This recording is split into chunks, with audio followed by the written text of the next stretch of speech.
if you somebody, yeah, who other people are choosing to either follow, watch in silence, right? Make excuses not to rejoice with, make excuses not to be around. You just have to look at that like you call the shots. Like, I am busy. You know what I'm saying? So I am not around people enough to actually compete with anybody, to know what they doing specifically in order to be able to compete with them. And to top it off, I don't watch people on the internet. You know what I'm saying? Like, that's the other part of it, right? The people who watch you from the sidelines without objective reasoning, right? They'll watch you from the sidelines with no objective reasoning. It's like, why are you watching me? Why are you watching people in silence? What is your objective reasoning for watching people from the sideline in silence, not rejoicing with them when they're happy, yeah, and not cheering them on when they're progressing, but just watching? What is that doing for you? Because I don't do it. And so because I don't watch nobody, I don't know what nobody's doing enough to compete with nobody. You understand what I'm saying? And I look at that as the reason why people from your past are not supposed to be in your present, or they're not qualified to be in your future, because they have decided to sideline themselves, right? And sometimes it can come across as like you're being ostracized. Sometimes it can come across as if you're being left out. That is not the case. No, don't think of it like you being left out. You on the field, man. You in the game. You understand what I'm saying? Not just the fact that you in the game, you winning. You conquering the game. You understand what I'm saying? You beating the game as we all know it. And so it's not that you being ostracized and being left out. They're being ostracized. They're ostracizing themselves, man. They're electing to stand on the side and watch you hustle. They're electing to stand on the side and watch you ball out. You understand what I'm saying? That's not a fault of yours. And don't take it like that. Don't take it like you not good enough when you can clearly see that you progressing way ahead of everybody else. Now, somebody who is out of shape, let's just say out of shape. I don't want to say overweight, obese, whatever, because I don't want it to seem like an attack on people who are, they got more of them to give. A whole lot of love.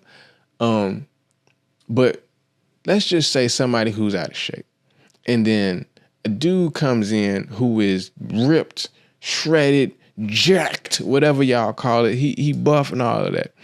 Now, for the dude who actually in shape and he's in the gym or he's in a bodybuilding competition, anything like that, for him to care about the dude on the sidelines who's out of shape and he's not participating, he ain't cheering.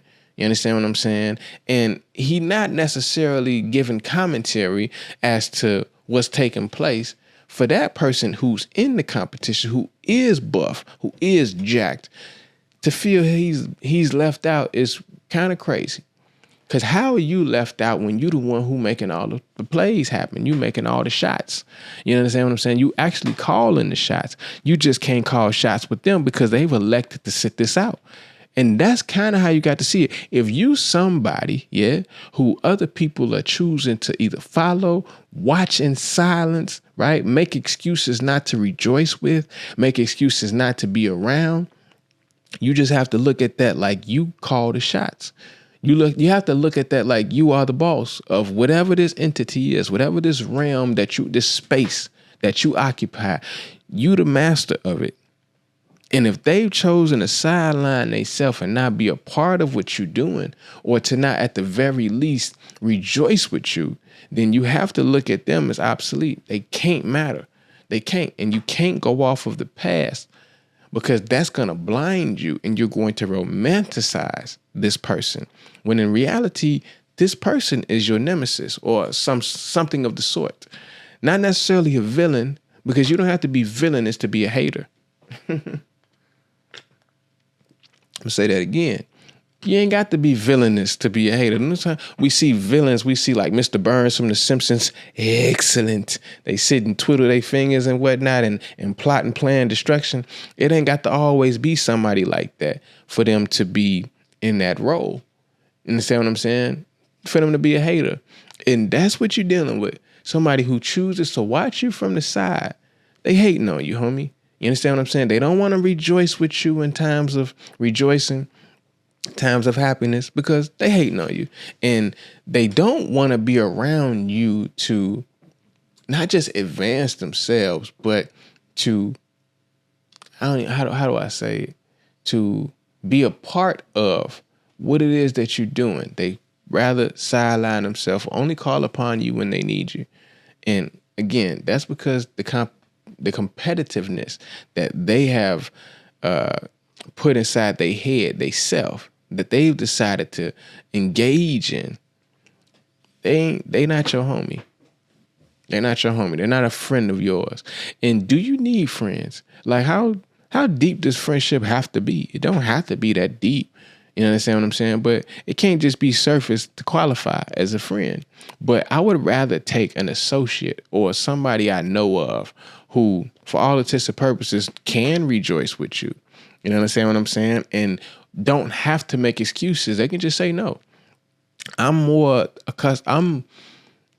lenient or more prone to have a positive outlook of that person than somebody who chooses this other thing. You understand what I'm saying? It doesn't have to be deep, but the people who want to make it deep, and that's the reason why the past is for suckers. You have to kill the past in order for the present to live and the future to survive. You understand what I'm saying? You have to kill the past. It cannot obstruct what you have going on, because the people that's involved with it, they have this outlook of you